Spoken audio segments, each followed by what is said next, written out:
5월 11일 입양의 날을 맞아 입양에 대한 부정적인 시선을 살펴보고 건강한 입양 문화 확산을 위한 대책은 무엇인지 취재했습니다. 예수교대 한성결교회가 제100회 총회를 열고 신임 총회장에 두란노교회 이상문 목사를 선임했습니다. 코로나19로 대면 활동이 제약을 받으면서 의료 선교 대부분이 중단됐습니다. 국내외 의료 선교 현황은 어떤지 취재했습니다. 홍대 예배문화운동 네트워크인 수상한 거리가 기동 뮤지션들의 문화사역을 지원하기 위해 매주 월요일 CCM 라이브 콘서트를 엽니다.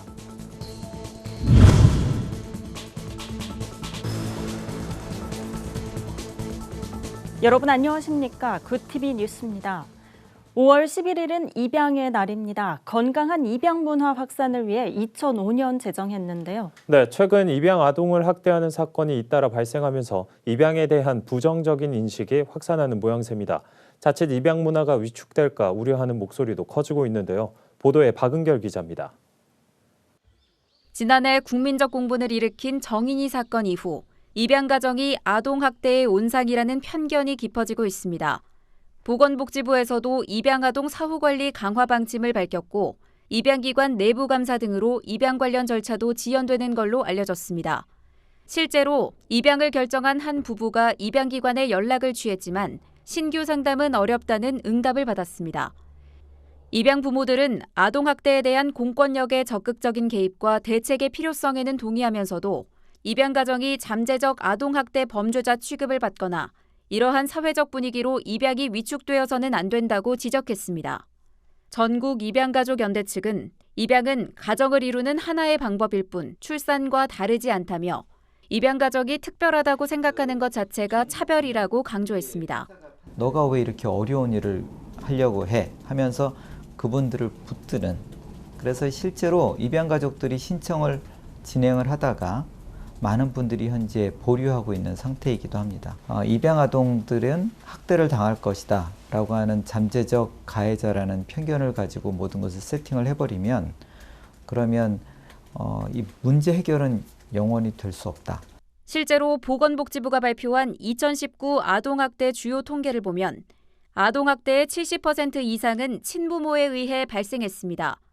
대리 양육자가 16%, 입양 부모는 0.3%에 그쳤습니다. 아동학대로 사망한 사건도 2018년에서 2019년 사이 전체 70건 중 1건만 입양가족에서 일어났습니다.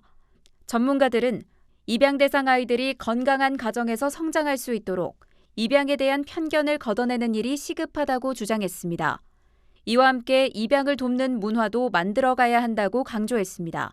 입양에 대한 편견을 우리 사회가 빨리 걷어내야 될 것이고, 한 아이는 온 마을이 키운다는 말이 있습니다. 직접 입양은 하지 못하지만 간접 입양을 했다는 마음으로 입양 가족들을 박수 쳐주고 그런 나눔의 가족이 돼서 뒤에서 밀어주는 그 일을 한다면 입양 문화가 더 널리 확산되지 않을까 여깁니다. 굿TV 뉴스 박은결입니다. 예수교대 한성결교회 총회가 올해로 100회를 맞았습니다. 신임 총회장에는 두란노교회 이상문 목사가 선임됐습니다. 예성 총회 측은 코로나19로 총회 일정을 단축하면서 주요 안건은 실행위원회에 위임하기로 결정했습니다. 조유현 기자의 보도입니다. 예수교대 한성결교회는 올해 제100회기를 맞았지만 코로나 사태인 점을 감안해 정기총회를 간소하게 진행했습니다. 이날 대의원들은 코로나 감염 예방을 위해 손 소독과 체온 측정을 한 뒤 안면 보호대까지 착용하고 간격을 띄워 앉았습니다. 99회기 총회장 김윤석 목사는 개회 예배에서 영생을 주신 하나님의 은혜 안에 거하며 다시 100년의 역사를 써나가는 예수교 대한성결교회가 되길 바란다고 전했습니다. 이번 총회에서는 100회기를 이끌어갈 새 임원을 선출했습니다. 선거는 총회 최초로 전자투표로 이루어졌습니다. 제100회기 신임 총회장으로 추대된 이상문 목사는 백서 발간과 기념 달력 제작 등을 통해 교단의 브랜드 가치를 높일 것이라고 밝혔습니다. 은혜의 한 세기를 발판 삼아 새 시대로 도약을 해야 합니다. 이제 100회기는 우리에게 새로운 도약의 발판이 될 것이라는 것을 확신합니다. 우리 임원들이 다 한마음이 돼서 우리 교단을 건강하게 세워가고 더 부흥하는 데 힘을 쏟을 것입니다. 신임 목사 부총회장에는 앞에 중앙교회 신연파 목사가 선임됐습니다. 신연파 부총회장은 개척교회 성장 사례를 모아 미자립교회를 살리고 총회본부를 시스템화해 운영하겠다는 구상을 밝혔습니다. 모든 대의원들의 뜻을 받들어서 이 시대에 맞는 교회 역할을 잘 해나가도록 하겠고, 사중복음이 교회뿐만 아니라 사회 속에 흘러들어가서 생명을 살리는 일을 하게 하기 위해서 헌신을 다하도록 하겠습니다. 이 밖에 장로 부총회장에 참좋은 교회 김종현 장로, 서기의 행복한 교회 최상현 목사 등이 선출됐습니다. 예성총회는 각 부서의 건의안과 99회 총회 경과보고 등은 총회 실행위원회에 위임해 처리하기로 했습니다. 구티비 뉴스 조유현입니다. 의료 선교는 직접 생명을 살리며 복음을 전하기 때문에 현지 선교에 큰 도움이 되죠. 하지만 코로나19로 대면 활동에 제약이 생기면서 의료 선교 대부분이 중단된 상태입니다. 국내외 의료 선교 현황은 어떤지 김민주 기자가 취재했습니다. 코로나19는 국내외에서 의술로 복음을 전하는 보건의료 선교 활동에도 변화를 가져왔습니다. 국가 간 이동 제한으로 해외 의료 단기 선교의 길이 막혔기 때문입니다. 현지 선교를 지원하고 차세대 의료 선교사를 발굴하던 사역이 대부분 멈췄습니다. 다문화 가정, 외국인 노동자, 장애인 등 소외계층을 대상으로 했던 사역도 잠정 중단됐습니다. 타문화권의 사람들이 모여있는 곳에 가기도 하고, 큰 교회들은 교회 내에다가 외국인 근로자들이 와서 진료받을 수 있는 어떤 작은 병원 형태를 갖고 있으면서 오도록도 했는데 그것마저도 다 차단이 되고. 대면 사역은 제약이 생겼지만 예수 그리스도의 사랑을 전하는 활동은 계속됐습니다.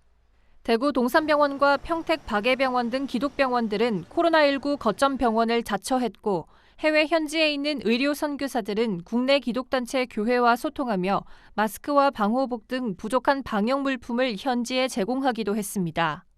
코로나19로 현지 사역에 제한을 받고 있는 선교사를 위한 온라인 원격 의료 지원이나 교육 사역도 활발해졌습니다. 최근에는 아프리카에 있는 어떤 병원에 초음파로 콩팥에 있는 돌을 깨는 거를 영상으로 가르쳐 주면서 그 영상으로 가르친 걸 통해서 거기서 배워서 실제로 시술을 해서 돌을 깨는 일들을 영상으로 줌이나 이런 다양한 매체들을 통해서 실제적인 도움이 되는 것들을 계속 이렇게 하고 있어요. 코로나19로 달라진 환경에 맞게 의료 선교 방향성을 모색하고 연합하려는 움직임도 늘어났습니다. 교회 의료선교부, 의료선교단체 등 82개 단체로 이루어진 한국기독교의료선교협회는 선교의 본질과 의료선교사의 역할을 다시 고민하면서 의료선교의 방향성을 찾고 있다고 밝혔습니다. 이를 위해 의선협은 오는 10월 리플렉션 리세팅 고란 주제로 포스트 코로나 시대를 준비하는 의료선교대회를 개최할 예정입니다. 구티비 뉴스 김민주입니다. 젊음의 거리 홍대에서 기독교 문화 선교에 앞장서온 수상한 거리가 10일부터 매주 월요일 CCM 라이브 콘서트를 시작했습니다. 콘서트는 매주 월요일 저녁 9시 홍대 플렉스 라운지에서 열리며 유튜브 수상한 거리를 통해 실시간 생중계됩니다. 부부 뮤지션 혼재계란 프로젝트를 시작으로 오는 17일에는 브레이브 수어 김소중 부부, 31일에는 리본 워십 공연이 이어집니다. 아티스트들에게는 공연 장소를 비롯해 필요한 장비와 라이브 송출 시스템 등이 무료로 제공됩니다. 수상한 거리 백종범 대표는 코로나 이후 공연할 기회를 잃은 뮤지션들이 이번 무대를 통해 다시 일어서고 침체된 기독교 문화도 활성화되는 계기가 됐으면 좋겠다고 전했습니다. 오늘의 이슈 포커스입니다. 고위공직자범죄수사처가 출범 4개월 만에 첫 수사에 착수했습니다. 공수처는 조희연 서울시 교육감이 해직교사를 부당하게 특별 채용했다는 의혹 사건을 2021 공제 1호라는 사건 번호를 부여하고 수사 중이라고 밝혔습니다. 조 교육감은 지난 2018년 해직교사 5명을 특정해 채용하도록 지시한 혐의를 받고 있습니다. 감사원은 앞서 조 교육감을 국가공무원법 위반 혐의로 경찰에 고발했으며 공수처는 경찰에 이 사건을 이첩해달라고 요청해 사건을 넘겨받았습니다. 오는 17일부터 백신 접종 후 중증 이상 반응을 보일 경우 인과성에 상관없이 최대 1,000만 원까지 보상을 받을 수 있게 됩니다. 시행 전에 발생한 이상 중증 사례에 대해서도 보상이 소급 적용될 예정입니다. 이에 따라 논란이 컸던 40대 간호조무사의 뇌척수염 사례는 백신 인과성이 인정되지 않았지만 포괄적 맥락에서 지원을 받을 수 있게 됩니다. 중증 이상 반응이 아닌 일반 이상 반응 사례는 기존의 피해 보상 신청 절차를 따르면 됩니다. 코로나19 충격으로 저소득층의 소득 감소 폭이 중고소득층보다 훨씬 커 소득 불평등 현상이 심화된 것으로 나타났습니다. 한국은행 조사 결과 작년 2분기부터 4분기까지 소득 하위 20%에 해당하는 1분위 가구의 평균 소득 감소율이 17.1%인 것으로 나타나 2분위 5.6%와 3분위 3.3%에 비해 높은 것으로 나타났습니다. 소득 충격도 저소득층에 집중돼 같은 기간 1분위 취업 가구의 소득 감소율이 15.6%로 2, 3, 4분위의 3.3%, 5분위의 1.3%보다 월등히 높았습니다. 오는 13일부터 면허 없이 전등 킥보드나 전기자전거 등 개인형 이동장치를 탈 경우 범칙금 10만 원을 내야 합니다. 지난 1월 12일 개정된 도로교통법 시행령에 따른 겁니다. 이 외에도 운전자가 안전모 등을 착용하지 않았을 때는 범칙금 2만 원, 승차정원 초과에 4만 원, 야간에 전조등과 미등을 켜지 않았을 경우 1만 원의 범칙금이 부과됩니다. 서울 지역 초중고등학교를 대상으로 시범 운영 중인 이동형 PCR 검사에서 초등학생 1명이 확진 판정을 받았습니다. 서울시 교육청에 따르면 노원구의 한 초등학교에서 학생 1명이 양성으로 확인돼 보건당국이 역학조사에 들어갔습니다. 지난 3일부터 시행 중인 이동형 PCR 검사에서 확진자가 나온 것은 이번이 처음입니다. 서울에서는 이동형 검체팀이 학교를 순회하며 희망하는 교직원과 학생을 대상으로 검사를 하고 있습니다. 이르면 연말부터 하나의 앱카드로 다양한 카드 결제를 이용할 수 있게 될 것으로 보입니다. 카드업계에 따르면 6개 전업 카드사와 BC카드 등 카드사들은 각사의 간편 결제 시스템 개방에 합의했습니다. 현재 각 카드사의 페이 애플리케이션은 자사 카드 결제용으로만 쓰이고 있습니다. 카드사들이 결제 시스템 개방에 합의한 것은 카카오페이와 네이버페이 등 간편 결제 카드 서비스가 밀릴 수 있다는 위기의식 때문으로 풀이됩니다. 굿TV 뉴스 전하평입니다. 굿TV 월드와이드입니다. 북한에서 현재까지 약 2만 6천 명이 코로나19 진단검사를 받았지만 확진자는 없는 것으로 보고됐습니다. 세계보건기구 WHO는 11일 공개한 코로나19 주간 상황 보고서에서 지난달 말 북한 주민 751명이 코로나19 검사를 받은 결과 모두 음성이었다고 밝혔습니다. 이에 따라 북한의 코로나19 누적 검사자 수는 2만 6천여 명으로 늘었지만 보고된 확진자는 여전히 0명입니다. 북한은 코로나19 백신 국제 공동구매 프로젝트인 코백스 퍼실리티를 통해 백신 199만 2천 회분을 받기로 했지만 공급이 지연되고 있는 상황인 것으로 전해졌습니다. 태국 정부가 인도발 코로나19 변이 바이러스 확산을 막기 위해 인도에 이어 인근 국가에서 오는 외국인들의 입국도 막기로 했습니다. 11일 현지 언론에 따르면 태국 외교부는 파키스탄, 네팔, 방글라데시에서 태국 입국을 원하는 외국인들에 대해서는 입국 증서 발급을 중단하기로 했다고 밝혔습니다. 최근 파키스탄에서 들어온 여행객들에게서 확산 속도가 빠른 인도발 변이 바이러스가 처음 발견된 후 따른 조치입니다. 인도발 변이 바이러스는 지난해 10월 처음 발견돼 동남아 지역으로 확산되고 있습니다.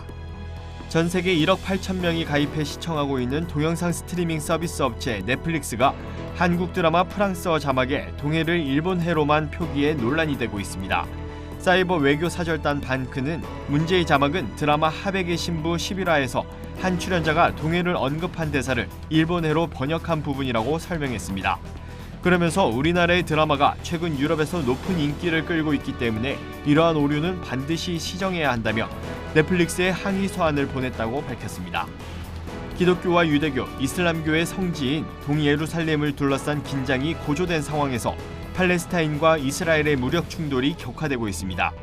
이스라엘이 팔레스타인의 로켓포 공격에 맞서 가자지구 공습을 단행하면서 팔레스타인 국민 20여 명이 사망한 것으로 전해졌습니다.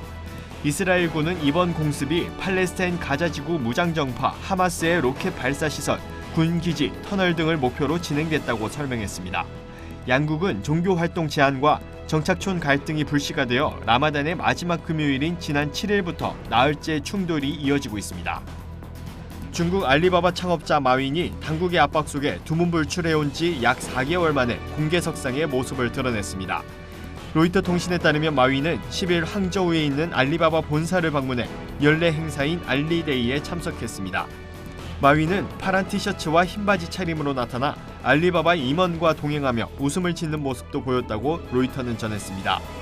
마윈은 지난해 10월 상하이 행사에서 중국 당국을 비판한 뒤 돌연 자취를 감추면서 당국의 미운털이 박혔다는 소문이 돌기도 했습니다. 구티비 뉴스 오현근입니다. 글로벌 선교 방송단과 함께하는 교계 소식을 이정은 기자가 보도합니다. 대한예수교 장로회 합동 총회 세계 선교회가 전문 선교 저널 교회와 선교를 출간한다고 밝혔습니다. 이 책은 개혁주의 선교학과 실제적인 선교 이슈, 지역 연구 등을 다루는 전문 선교 저널로 GMS 선교전략연구개발원과 14개 GMS 지역연구소 연구원 등이 집필에 참여합니다. 교회와 선교는 전 세계에 흩어져 있는 GMS 선교사들이 쉽게 접할 수 있게 전자책 형태로 출간될 예정입니다. 아세아 연합 신학대학교가 선교사와 선교에 관심 있는 교회를 위해 온라인 포럼을 개최합니다. 타문학번 선교 재생산 어떻게 가능한가란 주제로 5월 31일부터 총 3차례에 걸쳐 진행됩니다. 선교 분야 전문가들이 모여 선교 이론과 현장 경험을 공유할 예정입니다. 주최 측은 이번 포럼은 선교사들에게 통찰력과 함께 사역의 방향을 새롭게 제시할 것이라고 기대했습니다. 한국기독교교회협의회 NCCK와 기독교환경운동연대가 환경주의를 맞아 오는 25일 한국기독교회관에서 연합예배를 드립니다. 이날 예배에서는 2050 탄소중립운동에 한국교회가 적극적으로 동참하도록 기도하고 선언문을 발표할 예정입니다. 예배 후에는 생태환경보호 실천 결과들을 공유하는 시간도 갖습니다. 한국교회는 매년 6월 첫 주일을 환경주일로 지정했으며 올해로 38회를 맞습니다. 목포의 호남선교 역사를 아우르는 기독교 근대 역사관이 건립됩니다. 전남 서남권 교회들 중심으로 추진되는 이 사업은 정부와 지방자치단체, 개인과 단체 후원자들이 함께 참여하는 방식으로 진행됩니다. 역사관은 400평 부지의 지상 5층 규모로 건축될 예정이며 선교사들의 활동상을 비롯해 초창기 교회들과 기독교 학교, 일제강점기와 6.25 당시의 순교자 일생 등이 소개됩니다. 구티비 뉴스 이정은입니다. 5월 11일은 입양의 날입니다. 정인이 사건 이후 입양 가정을 향한 시선이 곱지 않은 게 사실인데요. 입양 가정 역시 사랑으로 이뤄진 가족 공동체인 만큼 편견 없는 따뜻한 시선이 어느 때보다 필요할 때인 것 같습니다. 네, 이상으로 뉴스를 마칩니다. 오늘도 함께해 주신 여러분 고맙습니다.